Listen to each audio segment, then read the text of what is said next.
Assalamualaikum warahmatullahi wabarakatuh. Alhamdulillah, syukronillah, hamdanillah, kasironillah, la hawla wala quwwata illa billah. Asyhadu an la ilaha illallah wahdahu la syarikalah wa asyhadu anna Muhammadan abduhu wa rasuluh. Allahumma sholli ala Muhammad wa ala ali sayyidina Muhammad, amma ba'du.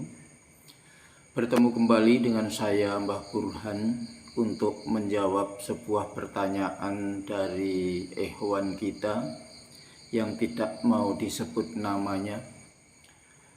Pertanyaannya sebagai berikut: Mbah, saya ingin mengetahui bagaimana ciri-ciri wali setan supaya saya tidak salah menilai siapakah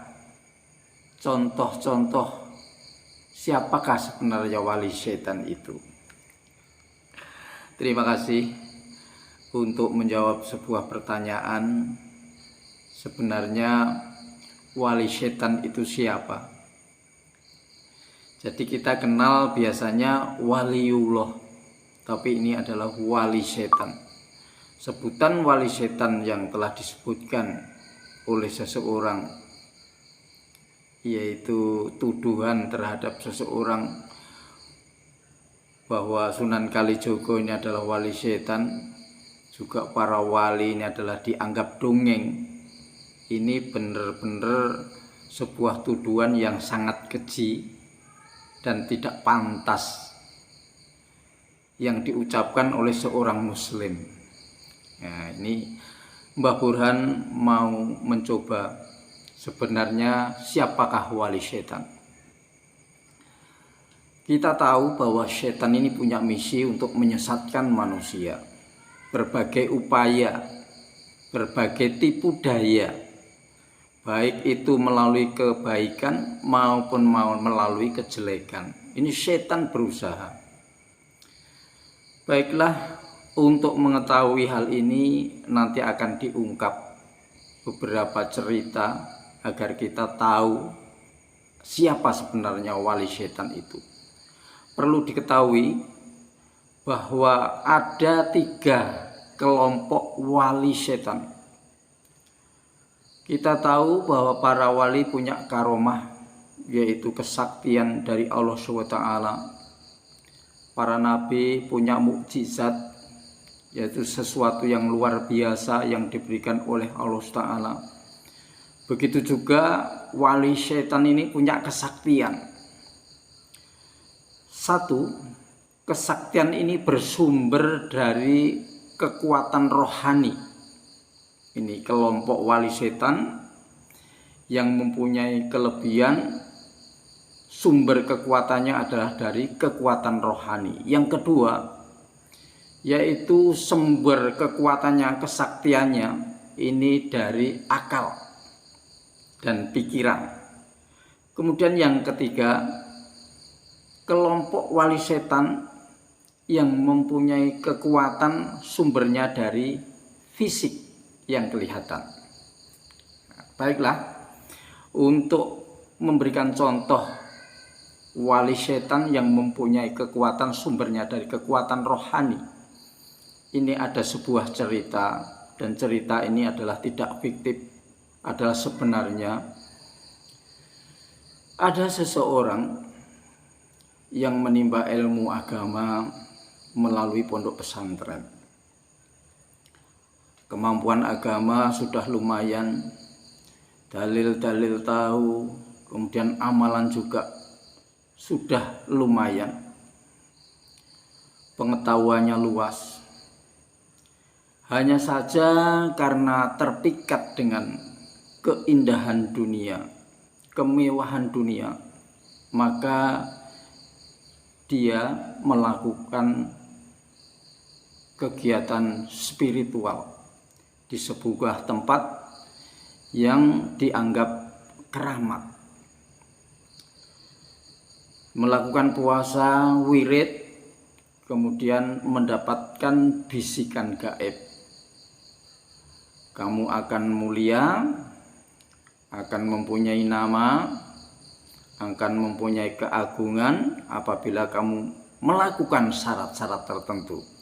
Maka ditunjukkanlah dengan syarat-syarat tertentu, seseorang itu disuruh untuk membuat tempat yang tidak boleh diketahui oleh siapapun, yaitu sebuah ruangan. Ruangan itu dibuat selalu dikunjungi kegiatan-kegiatan spiritual. Maka setelah terjadi seperti itu, dilakukan beberapa tahun, keanehan pun terjadi. Satu, dia mempunyai kehebatan untuk mengobati orang secara spiritual. Kemudian doanya juga mustajab ampuh. Baik itu doa-doa untuk orang yang mencari jodoh, mencari rezeki, dan lain-lain sebagainya, sehingga orang ini masyhur, sehingga dikenal masyarakat ini adalah seorang kiai yang sakti. Juga mempunyai pondok pesantren, juga mempunyai murid-murid yang banyak. Kemudian setiap hari tertentu dia melakukan istighosah juga. Nah, ini. Tetapi ada sebuah kekuatan yang luar biasa, kekuatan yang datangnya dari syaitan, yaitu kegiatan spiritual khusus di ruangan tertentu. Maka dia berwasiat kepada anaknya, tolong nak, kamu jangan sampai membuka ruangan ini. Maka anaknya pun tidak berani untuk membuka sebuah ruangan kegiatan spiritual bapaknya. Maka setelah terjadi kemasyhuran, baik itu pesantrennya, baik itu kemajuan murid-muridnya, baik itu terkenal dengan kesaktiannya, sampai masyarakat mengatakan bahwa ini sebetulnya waliullah. Nah ini, jadi kelihatan akhirnya kesaktiannya dikenal seperti waliullah karena hebat, ngobatin orang bisa sembuh, doanya mustajab, orang datang ke situ minta jodoh dapat jodoh, orang datang ke situ minta supaya permainan dadunya nanti bisa menang. Ini supaya nanti jagonya ini kalau diadu bisa menang.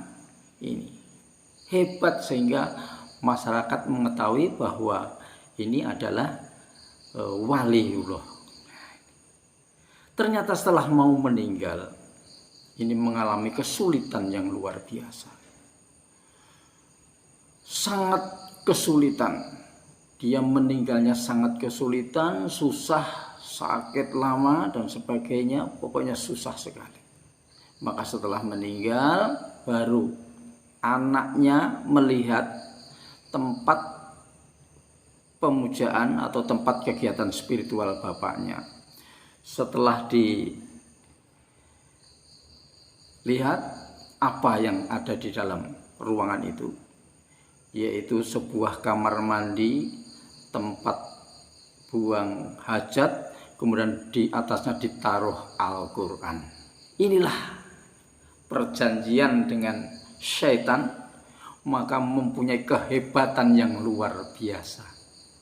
Ini adalah ciri-ciri wali syaitan. Jadi orang yang melakukan salat, kegiatan agama yang luar biasa, tetapi ada hubungan khusus pribadi, berani menggadaikan imannya.